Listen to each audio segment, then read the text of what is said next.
Who would do this? Rules are rules, David. This is destruction! It's compliance. The morning I walked outside and saw my fence ripped out of the ground, I honestly thought it was vandalism. 6 wooden panels were gone. The posts had been yanked up and tossed into my own yard like trash. Fresh dirt scars ran in a crooked line where my property boundary used to be. And standing just beyond the wreckage, arms folded like she just solved a national crisis, was the HOA president. She didn't look nervous. She didn't look apologetic, she looked satisfied. Apparently, according to her, my fence was blocking community access. She claimed there was an easement that allowed foot traffic behind my house. A path no one had used in over 20 years, a path that didn't even exist anymore. She didn't warn me, she didn't find me, she didn't even send a letter, she just had it removed. But here's what she didn't know. While she was celebrating her little victory, I was digging into county records. And within weeks, I did something that made her face drain of color in front of the entire neighborhood. Because the land she thought she controlled, I bought it. I moved into the neighborhood 5 years ago. It was one of those quiet, tree-lined communities that marketed itself as peaceful and orderly. Trimmed lawns, matching mailboxes. Neutral paint colors approved by a 3-page aesthetic consistency document. The HOA ran everything. Technically, the association was small, just under 80 homes, but it functioned like a miniature government. There were committees for landscaping, architectural review, parking compliance, and even holiday decoration guidelines. And at the top of it all was Linda. She had been HOA president for nearly a decade. Retired, meticulous, and deeply invested in maintaining standards. People described her as organized, efficient, dedicated. Privately, they described her as relentless. I kept to myself, paid my dues, mowed my lawn.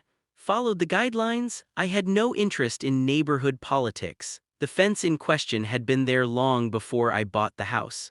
A simple 6-foot wooden privacy fence running along the back of my property. It bordered a narrow strip of overgrown land behind several homes. Technically, that strip connected to a larger undeveloped parcel owned by a local developer who had never built on it. No one used it. Kids didn't play there. Neighbors didn't walk there. It was basically weeds and trees. So when Linda claimed that my fence blocked community access to shared green space, I was confused, because there was no shared green space. And there certainly wasn't a maintained path, at least not until she decided there was. It started with a notice taped to my door, not mailed, not emailed, taped. It stated that my fence encroached on a historic access easement allowing residents to pass behind properties to reach the undeveloped land. I checked my closing documents. There was no recorded easement attached to my deed. I contacted the county clerk, no easement. I reviewed the subdivision plat maps, still nothing. When I emailed the HOA asking for documentation, they sent me a scanned page from a decades-old development proposal referencing a potential walking path. Potential, not recorded, not binding. I assumed that would be the end of it. It wasn't. 2 weeks later, I received a violation notice. The fence allegedly obstructed community access and was in violation of HOA governing documents related to shared amenities that didn't physically exist. Then came the fine schedule, daily penalties if I failed to remove the obstruction. I requested a hearing. At the meeting, Linda presented a printed binder, color-coded tabs, highlighted phrases, old meeting minutes from 1998 mentioning future Greenbelt connectivity. She spoke confidently as though repetition alone made it law. What she never produced was a recorded easement. When I pointed that out, she pivoted. She claimed the HOA had implied authority to enforce access for the benefit of the community. Implied authority. The board voted to uphold the violation. I refused to remove the fence. That's when things escalated. Over the next month, I received additional citations. My trash can placement was suddenly an issue. My driveway had minor surface discoloration. My mailbox post was slightly inconsistent with updated design guidelines. It became clear this wasn't about a path, it was about control. Then one afternoon while I was at work, it happened. A landscaping crew contracted by the HOA entered my yard and removed the fence panels along the disputed section. They left the materials stacked on my lawn and marked the ground with small flags outlining what they called the community corridor. No court order, no survey update, just unilateral action. When I got home and saw the damage, I felt something shift. Not anger, clarity, because if she believed there was access behind my house, then that meant she believed the HOA had influence over that back strip of land. So I pulled the county parcel map. The strip wasn't owned by the HOA, it wasn't owned by the neighborhood at all, it was part of the larger undeveloped tract behind us. A single parcel held by a regional development company that had been sitting on it for over 20 years. And here's the interesting part. The developer had quietly listed a small portion of the land for sale 6 months earlier. It wasn't advertised widely, just a subdividable section flagged for potential private purchase, including the narrow strip directly behind my property, including the exact area Linda had just declared a community corridor. She had assumed it was untouchable. She was wrong. I contacted the developer the next morning. They confirmed the parcel was available. It hadn't attracted much interest because it was awkwardly shaped. Narrow, wooded, not ideal for building, but it had value, strategic value. I asked about purchasing just the strip bordering my home. They were open to subdivision. The process took weeks: surveys, boundary adjustments, title review, environmental confirmation.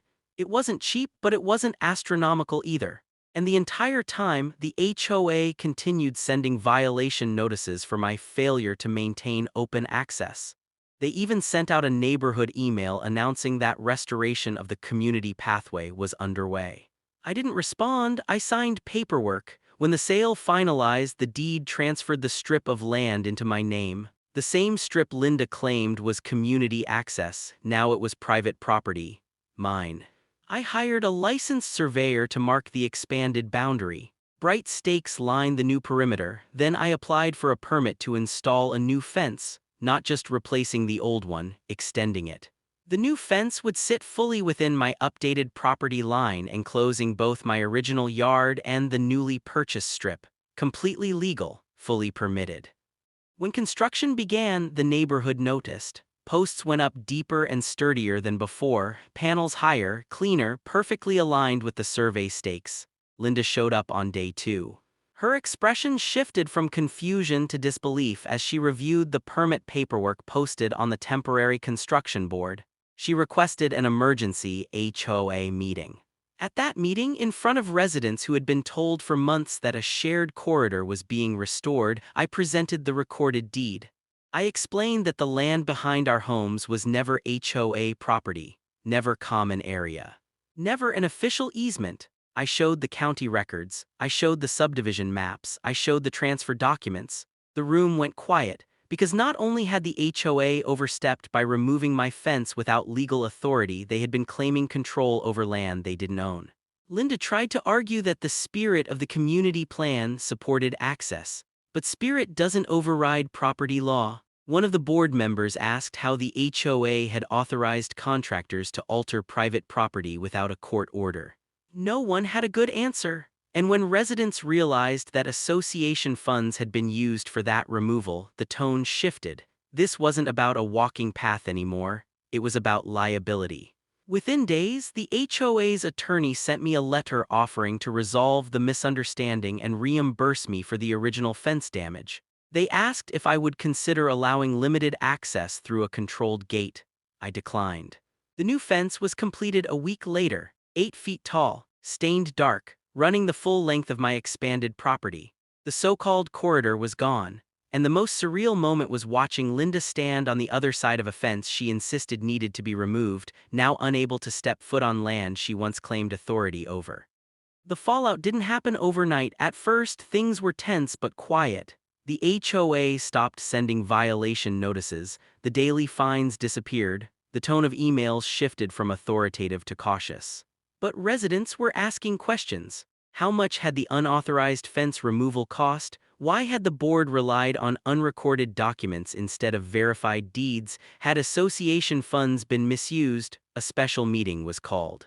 Attendance tripled compared to typical gatherings. Homeowners who had never shown up before suddenly wanted financial statements. They wanted documentation. They wanted clarity on liability exposure. Because here's what became obvious. If the HOA could remove my fence without proper authority, what stopped them from overstepping elsewhere? The board commissioned an independent legal review. The findings weren't dramatic, but they were damning enough. There was no recorded easement, no enforceable right of access, no authority to enter my yard. The association had acted beyond its scope. Insurance covered part of the financial risk, but not all of it. The remaining cost came from reserve funds. That hurt, especially for residents who had nothing to do with the decision.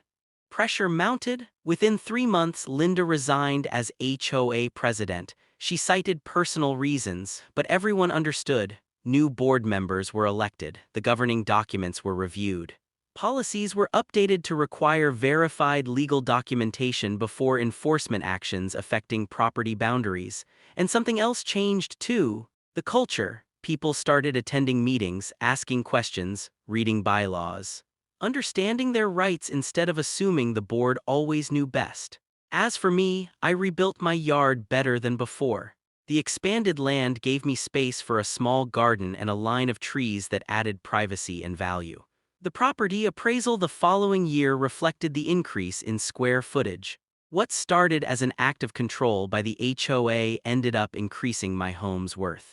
Ironically, the strip of land Linda wanted open for everyone became the feature that set my property apart. We don't interact much now. She still lives in the neighborhood. We pass each other occasionally. There's no hostility, just distance. But every time I see that fence standing firm along the full boundary, I'm reminded of something important. Power in a community only works when it's grounded in actual authority, not assumptions. Not tradition, not the way things have always been done. Property lines matter, documentation matters. And when someone tries to enforce control without legal footing, sometimes the best response isn't loud confrontation.